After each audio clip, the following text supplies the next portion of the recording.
לא קשה למצוא מסעדה טובה בנחלת בנימין, למעשה יש כאן לא מעט פנינות קולינריות. אבל אם בא לכם מקום קצת יותר קליל, כיפי, עם קוקטייל בצד, שישי צהריים, בואו לביצ'יקלטה.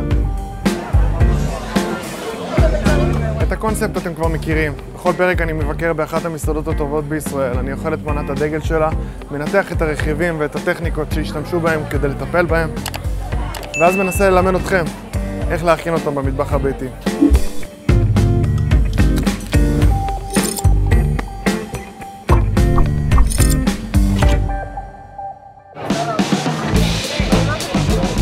ביצ'יקלטה מסתתרת בחצר האחורית של נחלת בנימין 29.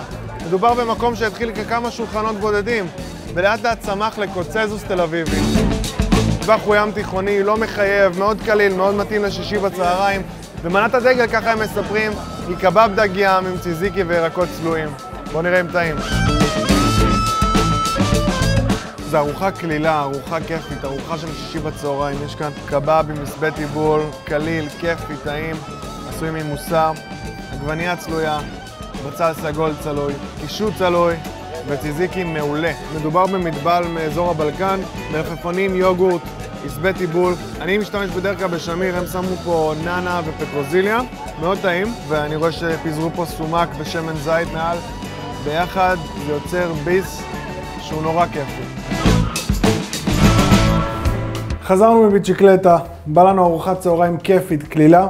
אנחנו הולכים להכין קציצות דגים, קציצות מוסר ים. מה שיש לנו כאן זה א', מטחנה, כי אנחנו הולכים לטחון את הבשר בעצמנו. יש לנו פירורי לחם, גזר, עגבניות, פטרוזיליה, נאנה ויוגורט כבשים.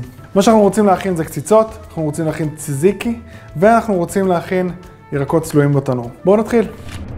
שלב ראשון, אנחנו מכינים את הירקות בתנור שלנו, מאוד פשוט.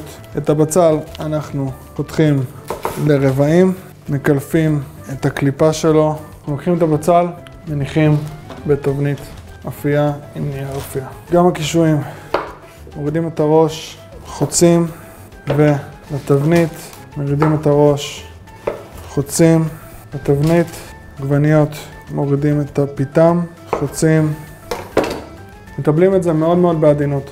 שמן זית בנדיבות על כל ירק, אנחנו לא רוצים שיתייבש לנו, מלח, פלפל שחור. את זה אנחנו מכניסים לתנור שחומם מראש ל-180 מעלות, 20 דקות, חצי שעה, וזה יהיה לנו מוכן. הקציצות דגים האלה זה אחלה הזדמנות ללמוד עכשיו איך לפלט דג. אז יש לנו כאן מוסר ים יפהפה, זה דג שאני נורא אוהב, ואני חושב שזה גם הדג שהם השתמשו בו בקציצות. אנחנו הולכים לפלט אותו ואת הבשר שלו לטחון, ויהיה לנו קציצות מדהימות. אז קודם כל, למוסר ים יש סנפירים מאוד מאוד חדים ולא כיפים, ואנחנו צריכים להוריד אותם גם פה, גם בזנב, גם בגב. אפשר עם קאטר, אפשר פשוט עם סכין. כשאנחנו עובדים עם דגים אנחנו תמיד רוצים שיהיה לנו נייר, סופג או מפיות, לשמור על ניקיון. אנחנו מורידים גם כל הזנב. כל הזמן שומרים על ניקיון, לא נותנים לקרש שלנו להיות מטונף.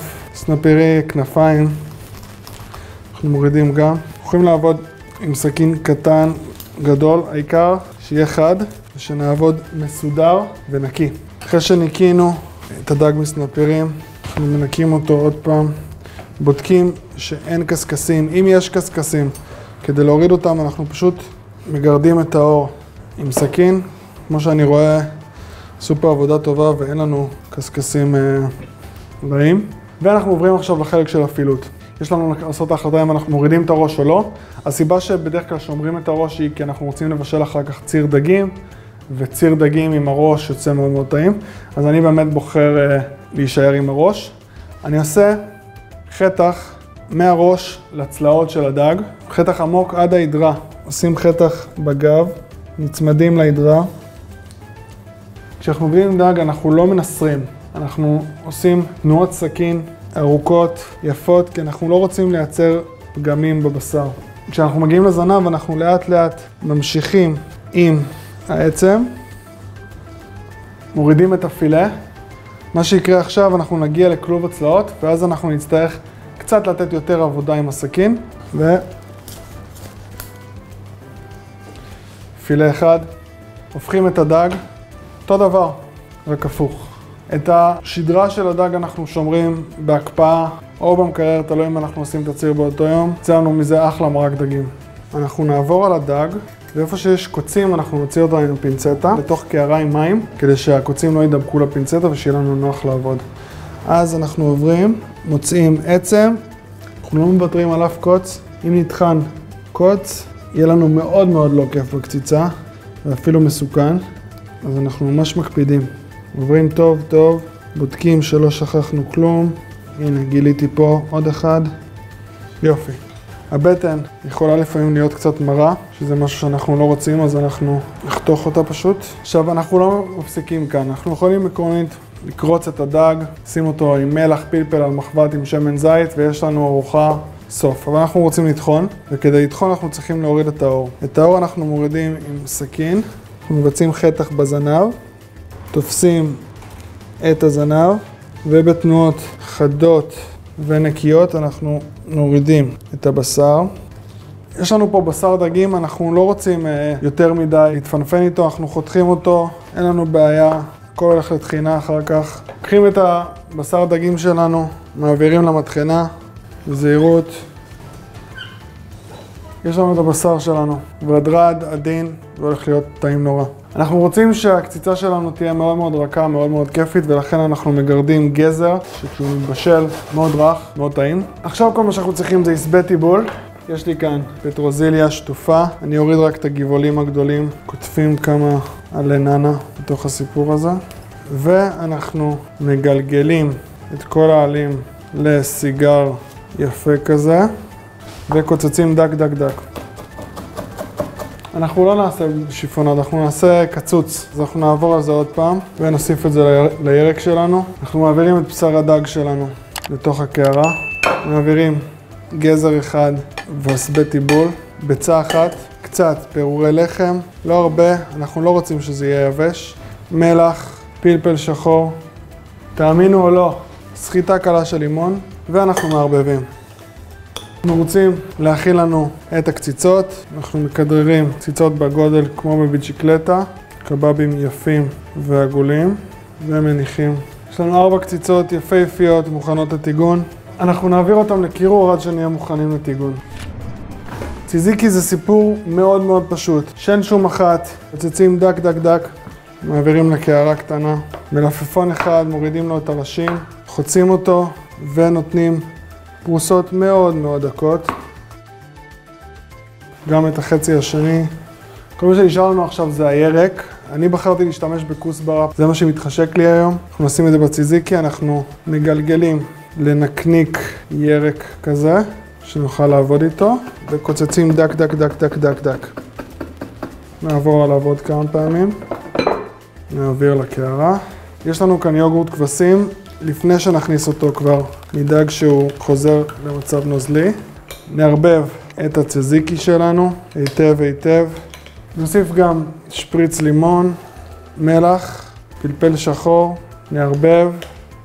נעביר את הציזיקי שלנו לצלחת הגשה, קצת שמן זית, קצת פפריקה. הירקות הצלויים שלנו מוכנים, אני אסדר אותם בצלחת. כל מה שחסר לנו זה רק הקציצות, שאותם נטגן מיד, ואנחנו נעביר את הקציצות שלנו לטיגון. אם חסר לנו קצת שמן, מוסיפים, אפשר גם קצת מלח. קציצות דגים זה אחד הדברים שאני יותר אוהב, זה קליל, זה כיף, זה טעים. גם לא כזה מורכב להכין. אם לא בא לכם להתעסק עם הפעילות של הדג, אפשר פשוט לקנות בשר דג טחון ולהכין את הקציצות. אנחנו נהפוך אותם, אחרי שהם קיבלו קצת צבע. אם המחבת מעשן, זה אומר שהשמן זית קצת נשרף כי חם מדי, אפשר להוסיף קצת שמן ניטרלי, השמן הניטרלי יעלה את נקודת השריפה. הקציצות שלנו מוכנות, אנחנו מעבירים אותם להגשה. המנה שלנו מוכנה. אתם יודעים, בסדרה הזאת הכנו הרבה מנות שלוקחות המון זמן, וזה דווקא כיף שיש לך אוכל טוב, פשוט וטעים, שאפשר להכין יחסית מהר בבית. הגיע הזמן לטעום. הגזר יתרכך, עשבי טיבול מפוזרים בצורה שווה. איתם. עשירה בטעם, חמצמצה מהלימון, מתובלת כמו שצריך, פרשית, כיפית.